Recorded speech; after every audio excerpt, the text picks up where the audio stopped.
Dios te bendiga en gran manera. ¿Qué tan visible es tu fe? ¿Dónde está tu fe en medio de las tormentas de la vida? ¿Es tu fe una fe que vence o una fe que se da por vencida? ¿Qué obras dan testimonio de lo genuina que es tu fe? A continuación reflexionaremos rápidamente ante los siguientes casos en donde nuestro Señor Jesucristo le preguntó a sus discípulos: ¿dónde está vuestra fe? Donde sanó a un hombre gracias a la fe que había visto, donde se maravilló gracias a la fe de un centurión y donde dijo a una mujer que su fe era grande. Además, también reflexionaremos acerca de la importancia de las obras como evidencia de una fe genuina. El primer caso en el que reflexionaremos lo conoceremos leyendo en el Evangelio de Lucas, capítulo 8, versículos 22 al 25. Dice: Aconteció un día que entró en una barca con sus discípulos y les dijo: pasemos al otro lado del lago. Y partieron. Pero mientras navegaban, él se durmió, y se desencadenó una tempestad de viento en el lago, y se anegaban y peligraban. Y vinieron a él y le despertaron diciendo: Maestro, maestro, perecemos. Despertando él, reprendió al viento y a las olas, y cesaron, y se hizo bonanza. Y les dijo: ¿dónde está vuestra fe? Y atemorizados se maravillaban, y se decían unos a otros: ¿quién es este que aún a los vientos y a las aguas manda y le obedecen? Cuando estamos en medio de las tormentas de la vida, es fácil pensar que Dios ha perdido el control y que se ha quedado dormido. A menudo nos consume el desespero cuando pensamos que estamos a la merced del viento del destino y Dios no viene a socorrernos. Dios es soberano y Él lo controla todo. Y es aquí en estos momentos de tormenta donde nuestra fe debe hacerse visible y confiar, ya que Dios está en la barca con nosotros. Peligros vendrán y momentos donde sentiremos que nos ahogaremos. De esta manera, nuestra fe es puesta a prueba. Si acudimos a Cristo en estos momentos de peligro, debemos estar seguros de que vendrá a nuestro socorro. El mejor medio de silenciar nuestros temores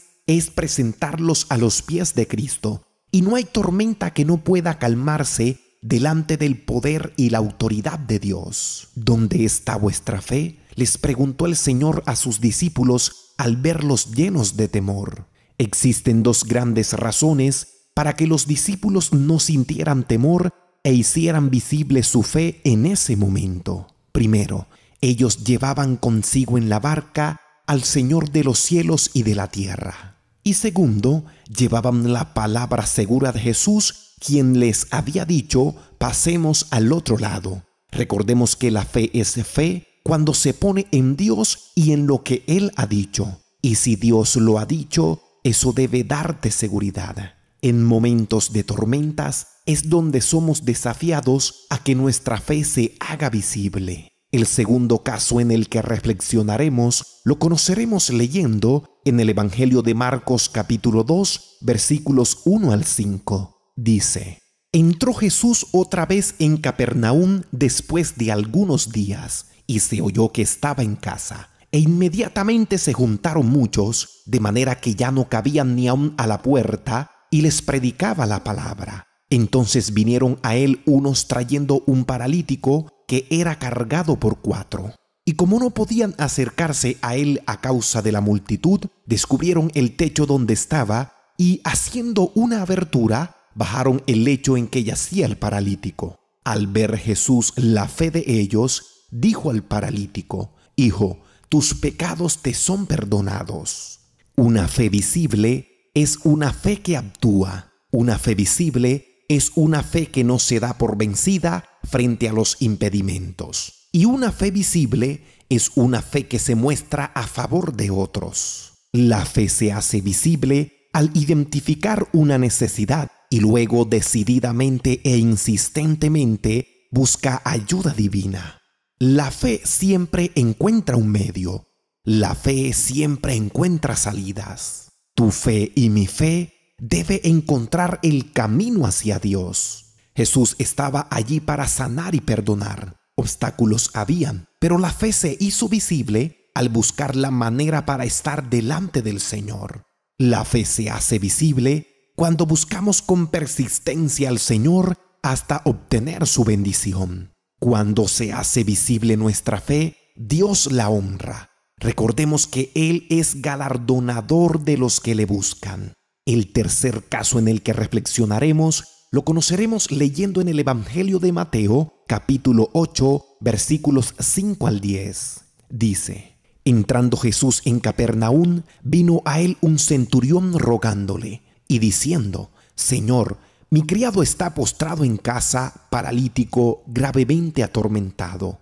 Y Jesús le dijo: yo iré y le sanaré. Respondió el centurión y le dijo: Señor, no soy digno de que entres bajo mi techo. Solamente di la palabra y mi criado sanará. Porque también yo soy hombre bajo autoridad y tengo bajo mis órdenes soldados, y digo a este: ve y va, y al otro: ven y viene, y a mi siervo: haz esto, y lo hace.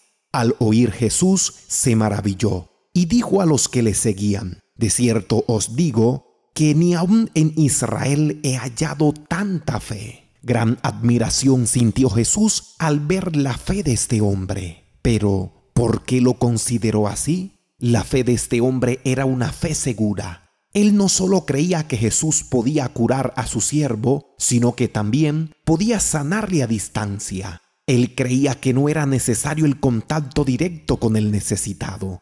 Esto se llama fe confiada. La fe siempre será honrada por Dios, sea activa, como en el caso del paralítico, o confiada, como en este caso. Él también creía que podía curarle con una palabra. El Señor podía sanarle sin medicina y sin cualquier otra cosa, solo con su palabra. El centurión dijo: tan solo di la palabra y mi siervo sanará. Con esto este hombre reconoció la autoridad de Cristo y el poder de su palabra. Hebreos capítulo 4 versículo 12 dice que la palabra de Dios es viva y eficaz. Este es el tipo de fe que Dios quiere que tú y yo tengamos. El cuarto caso en el que reflexionaremos lo conoceremos leyendo en el Evangelio de Mateo capítulo 15 versículos 21 al 28. Dice: saliendo Jesús de allí, se fue a la región de Tiro y de Sidón. Y he aquí una mujer cananea que había salido de aquella región clamaba diciéndole: Señor, Hijo de David, ten misericordia de mí. Mi hija es gravemente atormentada por un demonio. Pero Jesús no le respondió palabra. Entonces, acercándose sus discípulos, le rogaron diciendo: despídela, pues da voces tras nosotros. Él respondiendo dijo: no soy enviado sino a las ovejas perdidas de la casa de Israel. Entonces ella vino y se postró ante él diciendo: Señor, socórreme. Respondiendo él dijo: no está bien tomar el pan de los hijos y echarlo a los perrillos. Y ella dijo: sí, Señor, pero aún los perrillos comen de las migajas que caen de la mesa de sus amos. Entonces respondiendo Jesús dijo: oh mujer, grande es tu fe, hágase contigo como quieres. Y su hija fue sanada desde aquella hora. Analicemos lo siguiente. Cuando clamó esta mujer a Jesús, el pasaje dice que él no respondió palabra. Aunque la mujer tenía una gran fe, Jesús no le concedió la bendición de inmediato. Ella clamó y por un momento el Señor no respondió palabra. Él decidió esperar para darnos una gran lección de fe. Pregunto, ¿acaso no era correcta su oración? La oración era la correcta. ¿No era un caso de suma necesidad? Claro que lo era. ¿No era tan ferviente como debía ser? Era intensamente ferviente. ¿Acaso no tenía fe? Sí, su fe era grande. Solo debía llegar al punto de hacerse visible. Hay situaciones que requieren una prueba de fe antes que una recompensa de fe. Ahora bien, después de un silencio, llegó la respuesta del Señor, aunque al parecer con una palabra áspera de parte de él. Pero la fe de esta mujer le llevó a tener grandes pensamientos acerca de Cristo. Cristo le había hablado del pan de los hijos, pero ella le respondió lo siguiente: como tú eres el generoso amo de la mesa de la gracia, sin duda hay abundancia de pan en tu mesa. Hay tal abundancia que los hijos no serán perjudicados de que los perrillos sean alimentados. A esta mujer le pareció que la mesa del Señor estaba bien surtida y que todo lo que necesitaba para sí era una migaja en comparación. Su fe era inquebrantable. Tener grandes pensamientos acerca de los problemas nos llevarán a la desesperación. Tener grandes pensamientos acerca de Dios nos llevarán a la paz. La fe de esta mujer se hizo visible a través de la sabiduría, humildad, mansedumbre, paciencia y persistencia. Hágase contigo como quieres, le dijo el Señor a la mujer. Y para terminar, leamos Santiago capítulo 2, versículo 26. Dice: porque como el cuerpo sin espíritu está muerto, así también la fe sin obras está muerta. La verdadera fe transforma nuestra conducta y nuestros pensamientos. Si nuestra vida no cambia, en realidad no creemos las verdades que decimos creer. Obras de servicio con amor no reemplazan la fe, pero sí son una prueba de nuestra fe en Cristo. La verdadera fe se traduce en obediencia a Dios y a lo que Él ha dicho. Y no solo se queda en la siguiente afirmación: yo creo en Dios. Debemos tener buenas obras como frutos que demuestran que nuestra fe es genuina. Hay quienes no necesitan decir que tienen fe. Sus obras que hablan de la fe que profesa lo dicen claramente. Este es el tipo de fe que Dios quiere que tengamos. Dios te bendiga grandemente. Si este mensaje fue de edificación a tu vida, te invito a que lo compartas. Te invito a que te suscribas al canal y no olvides dejar tu comentario.